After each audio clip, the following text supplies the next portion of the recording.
ओम श्री परमात्मने नमः। द्वितीय अध्याय अर्थात सांख्य योग में मुख्यतः आत्म तत्व का ही वर्णन है। प्रथम अध्याय अर्जुन विषाद योग में उठाई गई अर्जुन की शंकाओं का निवारण भगवान ने आत्म तत्व अर्थात आत्मा का ज्ञान देकर ही किया है। सांख्य योग अर्थात कंप्लीट नॉलेज, पूर्ण ज्ञान। अर्जुन के युद्ध से मना कर देने पर कृष्ण अर्जुन को पुनः युद्ध के लिए प्रेरित करते हैं और कहते हैं कि इस दुर्बलता को त्यागो, क्योंकि यह ना तो श्रेष्ठ पुरुषों का आचरण है, ना ही स्वर्ग देने वाला है और ना ही कीर्ति प्रदान करने वाला है।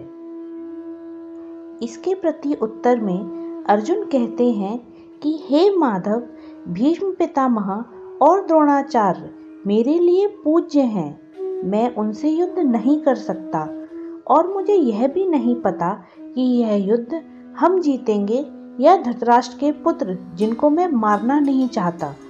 मैं पूर्ण रूप से भ्रमित हो चुका हूँ, मेरा मार्गदर्शन कीजिए। ओम श्री परमात्मने नमः। अथ द्वितीयोऽध्याय सांख्ययोग। गीता के प्रथम अध्याय में हमने अर्जुन के मन की शंकाओं के बारे में कुछ श्लोकों को पढ़ा और जाना। तो प्रथम अध्याय में अर्जुन की ओर से 5 मुख्य प्रश्न उठाए गए। प्रथम बात तो यह है कि युद्ध भूमि में प्रवेश करते समय उनके हृदय में अहंकार का भाव उदय हुआ था, जिसके कारण वो युद्ध में अनुपम वीरता दिखाने के लिए उद्यत हो गए थे। स्वजनों को देखते ही शरीर के अंदर उसने सामर्थ्य और उन सारे वीर भावों को तिरोहित होते हुए भी अनुभव किया। दूसरी शंका यह थी कि अपशकुनी के कारण उसे युद्ध के परिणाम पर संदेह हो गया। और तीसरी बात यह है कि अपने शरीर के संबंधियों को मारने में उसने अपने श्रेय की हानि समझी।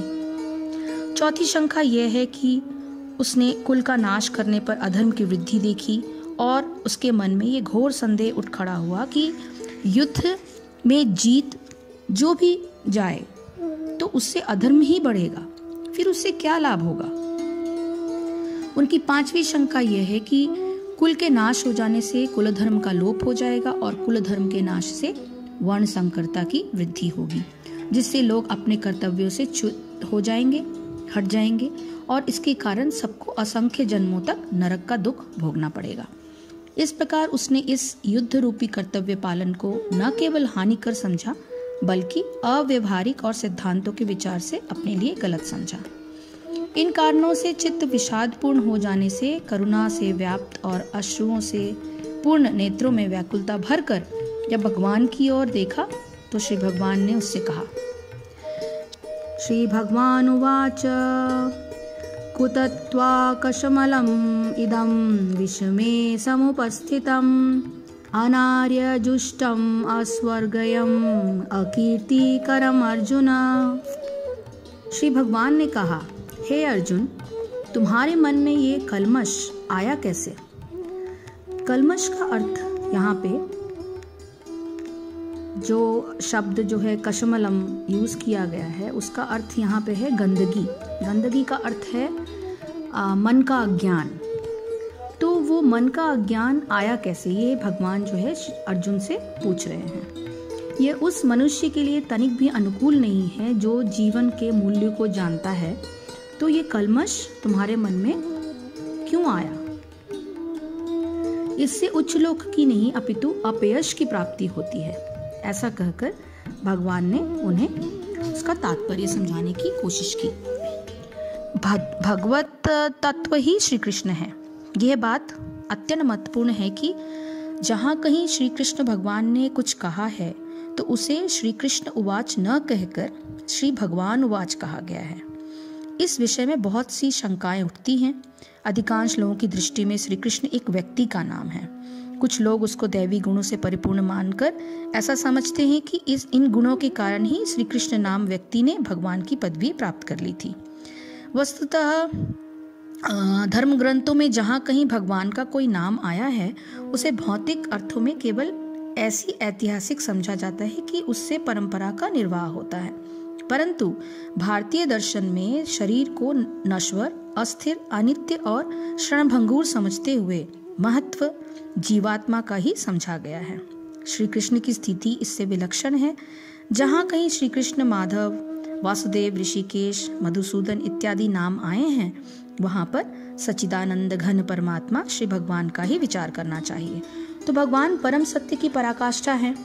परम सत्य का बोध ज्ञान की 3 अवस्थाओं में होता है। ब्रह्मा या निर्विशेष सर्वव्यापी चेतना, परमात्मा या भगवान का अंतर्यामी रूप जो समस्त जीवों के हृदय में है, तथा भगवान या श्री भगवान श्री कृष्ण। श्रीमद् भागवत में परम सत्य की यह धारणा इस प्रकार बताई गई है कि परम सत्य का ज्ञाता परम सत्य का अनुभव ज्ञान की 3 अवस्थाओं में करता है, और ये सब अवस्थाएं एक रूप हैं। यह ब्रह्मा, परमात्मा तथा भगवान के रूप में व्यक्त की जाती है। इन 3 दिव्य पक्षों को सूर्य के दृष्टांत द्वारा समझाया जा सकता है, क्योंकि उसके भी 3 भिन्न भिन्न पक्ष होते हैं, यथा धूप यानी कि प्रकाश, सूर्य की सतह तथा सूर्यलोक स्वयं। जो सूर्य के प्रकाश का अध्ययन करता है वो नौसिखिया है, यानी कि सूर्य के प्रकाश का अध्ययन करने वालों को बताया गया कि उनके ज्ञान में कमी है। जो सूर्य की सतह को समझता है वो कुछ आगे बढ़ा हुआ होता है, और जो सूर्य में प्रवेश कर सकता है वो उच्चतम ज्ञानी है। तो जो नौसिखिया सूर्य प्रकाश को समझता है, उसकी विश्व व्याप्ति तथा उसकी निर्विशेष प्रकृति के अखंड तेज के ज्ञान से ही तुष्ट हो जाता है। वह उस व्यक्ति के समान है जो परम सत्य के ब्रह्म रूप को ही समझ सकता है।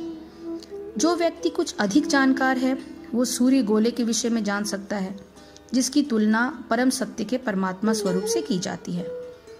जो व्यक्ति सूर्यलोक के अंतर में प्रवेश कर सकता है, उसकी तुलना उससे की जाती है जो परम सत्य के साक्षात रूप की अनुभूति प्राप्त करता है। अतः इसका अर्थात ये हुआ कि जिन भक्तों ने परम सत्य के भगवान स्वरूप का साक्षात्कार किया है वे सर्वोच्च आध्यात्मवादी हैं।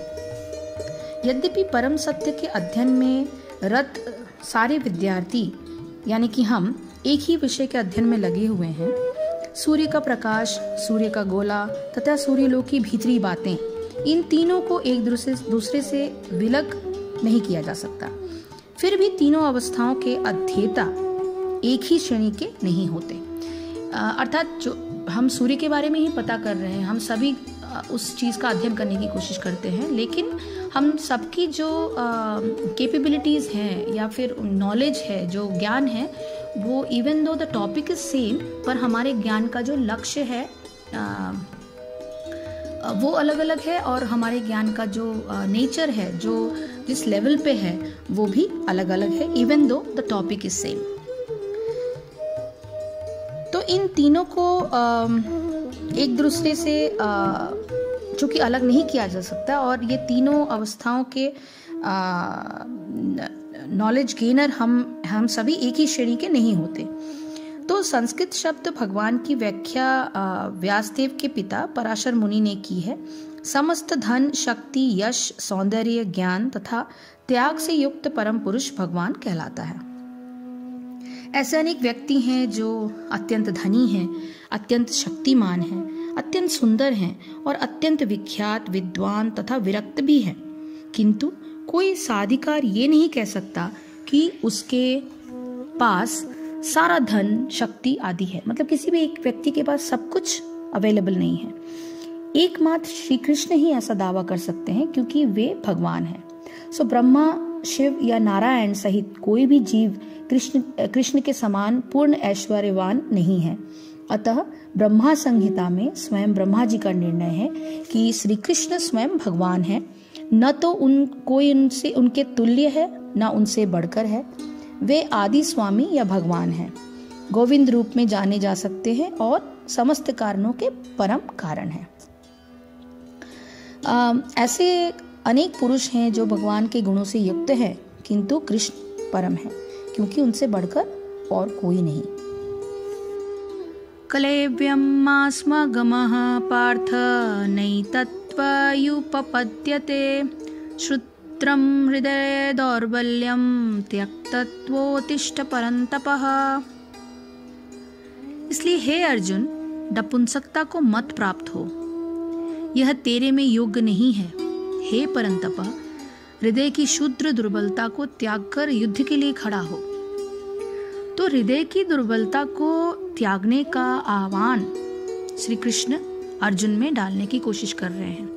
इन श्लोकों की पहली पंक्ति में अर्जुन को पार्थ कहा है और दूसरी पंक्ति में परंतप। पार्थ का ऐतिहासिक अर्थ होता है पृथापुत्र। कुंती का एक नाम पृथा भी था, इसलिए पृथापुत्र होने के कारण अर्जुन को पार्थ भी कहा जाता है। परंतु इसका एक सूक्ष्म अर्थ भी है। पार्थ का अर्थ ये भी है कि जिसका अस्तित्व स्थूल भाव पर आधारित हो। इसलिए पहली पंक्ति में भगवान कहते हैं कि हे पार्थ, तू नपुंसकता को मत प्राप्त हो। मनुष्य की चेतना में जब स्थूल अस्तित्व को बचाने का ही महत्व रहता है तो उसमें पौरुषहीनता प्रकट होने लगती है। दूसरी पंक्ति में कहा गया है कि हृदय की तुच्छ दुर्बलता को त्याग कर युद्ध के लिए खड़ा हो जा। इस पंक्ति में अर्जुन को परंतप कहा गया है, जिसका अर्थ यह है कि अर्जुन शत्रुओं को ताप पहुंचाने वाला है। सांसारिक धन, वैभव, परिवार इत्यादि के चिंतन से मनुष्य की चेतना स्थूल भाव को प्राप्त होती है और उनको प्राप्त करने में शक्ति का ह्रास भी होता है। परंतु जब मनुष्य स्थूल भाव को त्याग कर अपनी चेतना आत्म तत्व के चिंतन में लगाता है तो वो अपने मन की दुर्बलता को जीतकर अपने मन में रहने वाले हीन भावों को तपाकर भस्म कर देता है, तभी वो परंतप होता है। श्री भगवान अर्जुन को उसके आत्म तत्व की ओर संकेत करते हुए हृदय की दुर्बलता त्यागने की प्रेरणा करते हैं। प्रथम अध्याय में अपनी 5 आपत्तियों के क्रम में अर्जुन अब अपनी व्यक्तिगत असमर्थता की ओर संकेत करते हुए कहते हैं। अर्जुनवाच कथं भीष्ममहं संख्ये द्रोणं च मधुसूदन इक्षुभिः प्रतियोत्स्यामि पूजाहारे वरिसूदन। अर्जुन ने कहा, हे मधुसूदन, मैं रणभूमि में भीष्म पितामह और द्रोणाचार्य के प्रति किस प्रकार बाणों से युद्ध करूंगा, क्योंकि हे अरिसूदन, वे दोनों ही मेरे लिए पूजनीय हैं। गुरुजनों से युद्ध का अनौचित्य तो मनुष्य के 2 जन्म बताए गए हैं। एक जन्म जो माता पिता से उसके शरीर का होता है और दूसरा जन्म आचार्य से शिक्षा ग्रहण करके उसकी आत्मा का होता है। यहाँ अर्जुन भीष्म पितामह का नाम लेकर कहता है कि जिन पूर्वजों की कृपा से मुझे शरीर प्राप्त हुआ और जिन आचार्य द्रोण की शिक्षा से मेरी आत्मा का विकास हुआ है, उन दोनों के सामने मैं वाणों से युद्ध कैसे कर सकता हूँ? वे दोनों तो पूजा के योग्य हैं।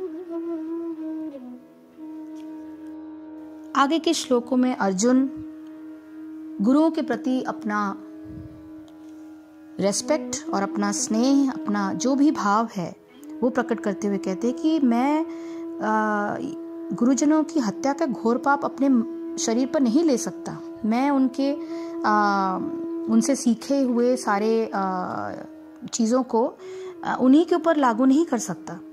तो युद्ध का जो परिणाम है वो अनिश्चित है, हमें नहीं मालूम आगे क्या होने वाला है। परंतु मैं ऐसे गुरुजनों के सामने समक्ष आकर खड़े होकर मैं ऐसा घोर अन्याय उन्हीं के ऊपर बाण चलाकर नहीं कर सकता।